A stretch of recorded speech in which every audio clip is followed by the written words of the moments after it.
Ciao, this is Claudia, your Italian teacher from Spangle Italian, Learn Italian. And today we are going to see the different ways to say the in Italian. So we are going to start with the masculine form because this is the one my students most often ask me about, because it can be very confusing, because in English you have the, and in Italian you have a million ways of saying the same thing. Not a million, but we're going to break it down so you understand it and you know in which cases to use the different translations of the. So basically the masculine definite article, da, in Italian can be il, that's the singular, and the plural would be I. Then it can also be L apostrophe, and the plural would be li. Okay? The third way is lo, and the plural of lo is also li. Okay? So this is, if you want to copy this little scheme, because it can be a useful way to remember what the plurals, the singulars and the plurals are. So il goes to I, apostrophe, L apostrophe goes to li, and lo also goes to li. So let's look at some examples and let's look at how to decide when a word uses each one of these. So we're going to start with the most annoying one, lo. So when do you use lo? Basically, you use lo when a noun, a masculine noun, starts with a cluster sound. So it's a cluster of, so it's more than one consonant or more than one vowel. So consonants are all the letters that aren't A, E, I, O, U. So it's not only how it's spelled, but how it sounds, because everything in Italian has to flow. All the sounds have to be beautiful and they have to flow effortlessly and beautifully. So, for example, we have the word zaino. Zaino. If you like to travel and you like to camp and you like to travel with a rucksack, this is going to be a very useful word for you, because zaino means rucksack. So here you have, you know that masculine words normally, later on in the video, we're going to look at other words that don't finish in o. Normally they finish in o. So this is one of the most common ways to know if a word is masculine. If it finishes in o, it's probably masculine. So zaino. Then it has the first letter is the sound with a Z. In Italian, you spell it with one letter, so one consonant, but the sound has two consonants because it's d, z. Zaino, zaino, the zaino, okay? Lo zaino. So that's why a word that makes this sound starts with lo. So the plural would be, this O just goes to I, it's a regular noun in that sense, and it goes to li, zaini. Li, zaini. Okay? Another word that starts with a Z that you might be familiar with if you are familiar with vocabulary for going to the bar is lo zucchero. Lo zucchero. Again, lo, z, zucchero, zucchero. Zucchero, like sugar, is an uncountable noun because you don't really say sugars. you can say blood sugars and things like that, and but this is basically the one you have to learn. Lo zucchero. Another one, lo zio. You know what zio means? Uncle.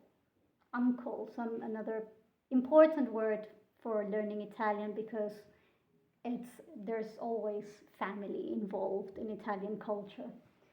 So lo zio, and the plural is gli zii.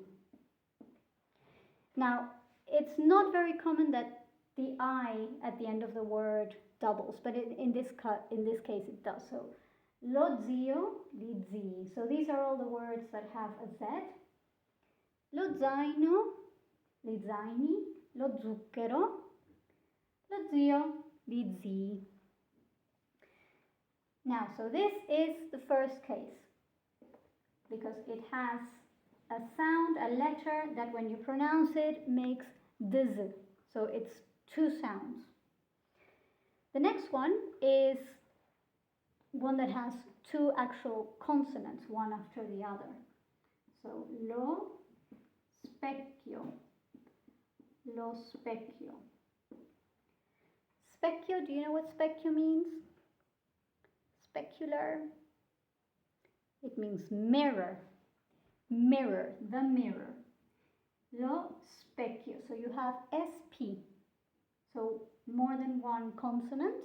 And these are the most common ones because it's words with S, C, S, P, normally the ones that have the lo.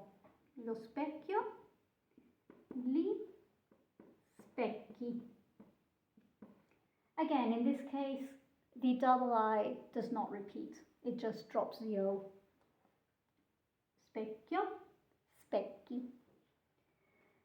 Another one is a word that has been borrowed from English, but because of how it sounds, it has to be, it uses lo. Lo sport. Lo sport. SP, lo sport. And as with all words that are borrowed from another language, mostly English, you don't change it for the plural, so it wouldn't have an I or anything. So you just need to change the lo for gli. So this becomes gli sport. Gli sport.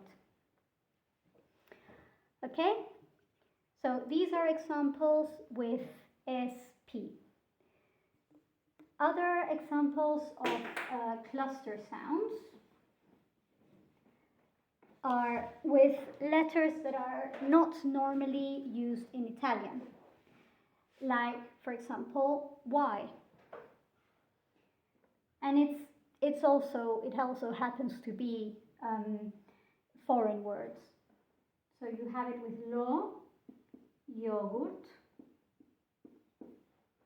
And again, you don't change the word for the plural. You just say li yogurt. Lo io, again, it's a double sound. It's not a double consonant, but it's a double sound. Yogurt. Lo yogurt. Lo yogurt. Li yogurt. Lo yoga. Lo yoga. Again, yoga doesn't become a plural, it's uncountable, it's just yoga. But it's lo yoga. And other words that have cluster sounds, for example, words that have PS, like lo psicologo. That's the male psychologist. Would become li.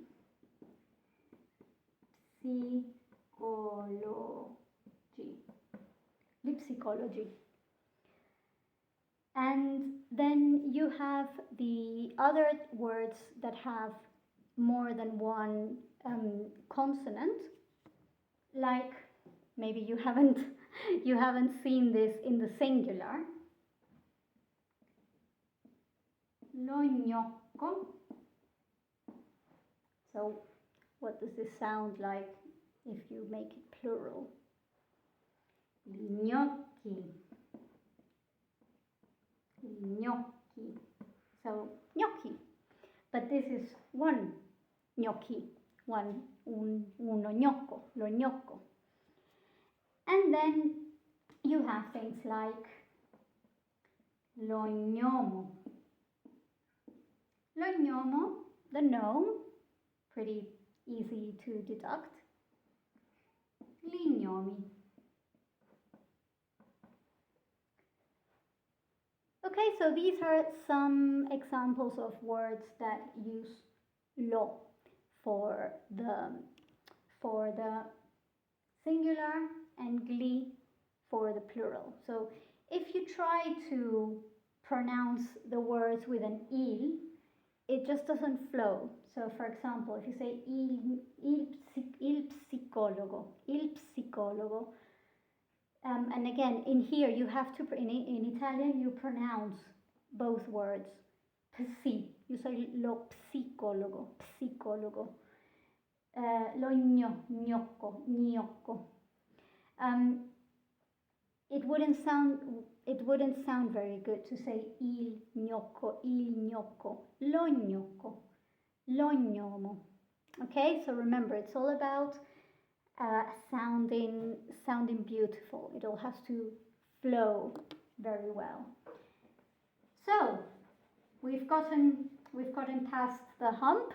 This was the sort of tricky bit, the bit that has to that has more sort of exceptions and more different rules, if you want.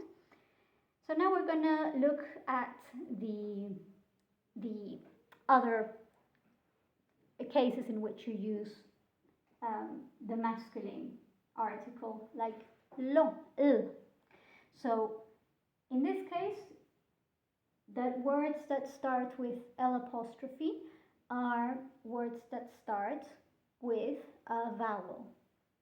So A, E, I, O, U. So in this case, a word that you probably know, l'olio. L'olio d'oliva, olive oil. And again, because you have l'olio, the L apostrophe, the plural is gli. Gli, oli. And again, you don't double the I in this case. And olio, again, is an uncountable noun, but oli, you can say things like essential oils. Gli oli essenziali. Other words are l'ufficio, the office, gli uffici. And another word that is interesting, it also comes, another type of word also comes from foreign words, and are words that start with an H, because in Italian you don't pronounce the H. The H is silent. So for example, l'hotel and l'hotel. So the only Italian word that starts with an H is the verb o, the have, o, I, a, anno. Otherwise, there's not really words that start with the H, so it's always silent. Now, so these are your exceptions. Well, not exceptions, are the other types of words. So everything that doesn't follow these sorts of rules, anything that hasn't got these cases with the starts of the word, has il as an article. So any word. Il tavolo. Il tavolo goes to I tavoli. So normal consonant plus plural plus vowel, il tavolo, i tavoli, il libro, i libri, a book, books. Remember though that not all words that are masculine end in o. They can also end in e. For example, il sole, something that a lot of people crave when they come to Italy, the sun. Il sole, and you can say I soli. Although you don't, there's one sun, so there's not many suns. Il bicchiere, another important word for when you go to the bar. Un bicchiere d'acqua. Il bicchiere, I bicchieri. So words that finish in e in the masculine and in the feminine, but in this case we're just looking at the masculine. The plural will be I. Bicchieri. Il balcone, something that hopefully you'll have in your hotel room when you come to Italy. Un balcone, a balcony. Il balcone and I balconi. Okay? Bene. So, I want to just show you a few exceptions, just so you're aware of them, because I've shown you basically regular nouns, but I want to show you some nouns that don't worry if you keep getting them wrong for a long time, because there's advanced students who still don't quite remember, because it's not a very natural thing. So that's why I want to teach it to you right from the beginning. So the most commonly mistaken one is il problema. So these are some irregular nouns. It ends in ma. It ends in a. So you would think it's feminine, la problema, but no, it's il problema. And I problemi. So it would just go to the normal I ending for the plural. Then you have another one that is very, very weird because it is, so there's a few of them that I'll show you that are a bit weird because they are masculine in the singular and they go to feminine in the plural. And a lot of them have to do with parts of the body. So for example, you have il braccio,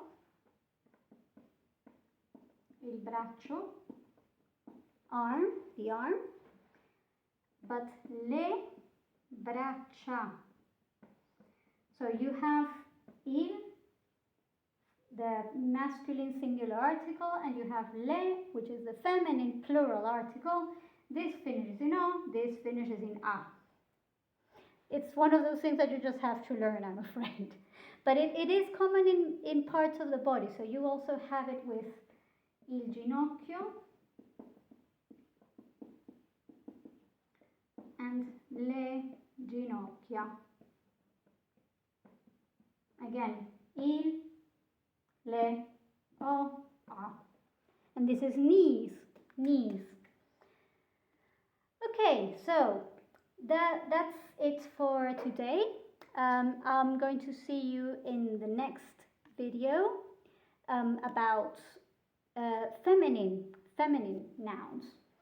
But before I go, we're going to do a little quiz. So you just have to tell me what the article is, okay? So,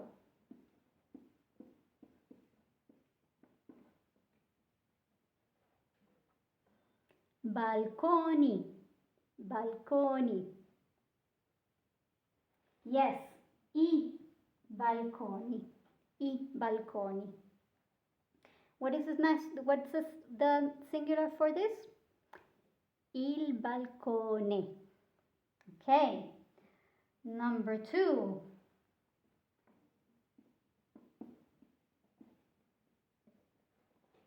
Extra points if you can remember what this means. Yeah? Rucksack. And it is z, so it's lo zaino. Bene. What about this?